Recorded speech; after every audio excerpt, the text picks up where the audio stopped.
Castrol Edge Endurance Countdown continues today. You're on speedcafe.com.au, and today we're looking at the number 15 Jack Daniels Racing Commodore of Rick Kelly and Owen Kelly. Now, the Kelly's boys really wanted to team together, as we'd spoken about with Todd. However, they're not teaming together, but we've got some blokes who are sharing the same name in this one. You've got the Kellys sharing a car, but it's not the Kellys, if you know what I mean. They're actually not related, if you're wondering, by the way. Rick was so good last year. I think his drive at Bathurst in that last stint with a wounded car was probably the best drive I've seen in a long time. And he still can. He probably hates us saying about being Mr. Consistency, but this year he's had 6th and 7th and 8th. He had a pole at Winton, but they haven't been able to look after the rear tyres on those cars, have they? But that's not so much of a factor at Bathurst. Correct. We all know Rick's absolutely up to the job of winning Bathurst. Owen has got to remember, hand the car back, and I've said this many times about co-drivers, just hand the car back. Rick will be going, the same as comments against Todd, he'll be going up there wondering whether his car is capable or not.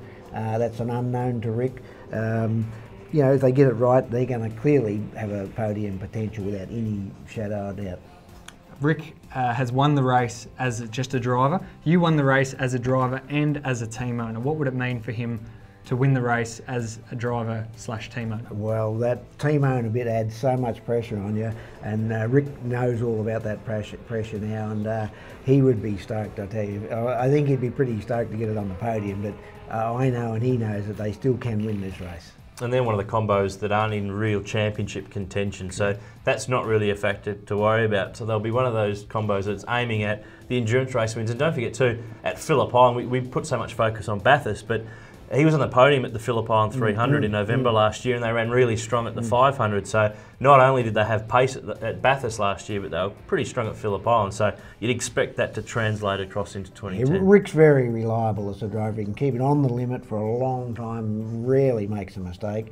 And you know, that's what you've got to have. And they've just got to get Owen, who's a bit out of the saddle at the moment and unknown, been in America a while now. He's got to rise to the occasion, but they'll be beating him up to make sure that happens.